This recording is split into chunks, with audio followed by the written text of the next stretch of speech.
After 4 years of infertility treatments and a miscarriage, Ryan Taylor prematurely gave birth to a baby girl. Bryn measured just 29 weeks instead of 32 and was diagnosed with a rare, complex heart defect with life-threatening consequences. It was a whirlwind. It was a whirlwind, and it was a scary delivery. It was something that you look forward to, the birth of your child, and it should be a joyous event. And for us, it was quite scary. Bryn was born with tetralogy flow pulmonary atresia, which in itself is a very serious problem. It's complicated by the fact that she was so small and a little bit premature. She was born near her home south of Buffalo, weighing just 2 pounds 13 ounces, and needed to remain stable at around 5 pounds before being transferred to UR Medicine's Golisano Children's Hospital for open heart surgery. She made that move after 6 weeks, but surgery was delayed. Bryn stopped breathing on the table. Doctors discovered she had a severe case of pneumonia.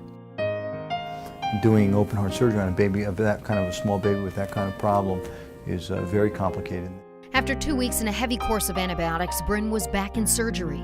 Knowing their daughter was in good hands, Ryan and her husband Dan headed upstairs for a quick dinner. They'd just finished eating when My phone rings, and I remember it was one of the nurses on the phone, and she's like, we need you to come downstairs. Bryn's gone into her heart arrhythmia, and we had to do some CPR. We've stabilized her now, but you really need to come down. They ran to their daughter's side to say goodbye, but doctors worked hard, and the Taylors prayed harder. And so we ran around the corner, and they say, come up, talk to her.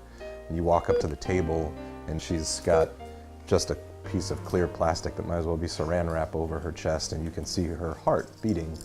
And thankfully it's beating, but she doesn't look like a baby.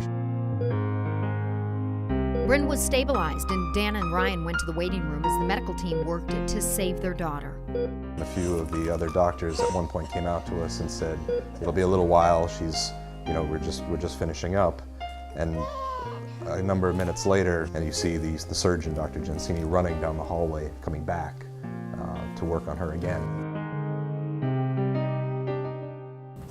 Her heart stopped, so we ended up having to help her heart and her lungs and put her on an artificial heart-lung machine, something called ECMO. It saved her life twice. I mean, it was pretty incredible to have a child code twice in one night and have him, he touched her heart, literally.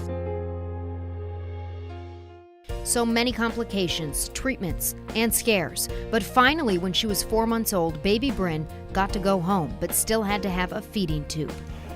We're also trying to teach her gradually how to eat. She was so small to start with. She was on the ventilator for so long. Sometimes children really have a hard time learning how to eat, especially if they've had so many insults early on. She'll learn, she'll figure it out. She had every complication possible, but beat the odds, and that makes Bryn Taylor one of Golisano Children's Hospital's miracle kids. To the doctors and nurses at Golisano, thank you very much. You've given us Bryn back from a place that we never thought she'd come back from, and we wouldn't have had her without everything that you've done for us. So we couldn't say thank you in any other. She's here because of them. I mean, it's incredible.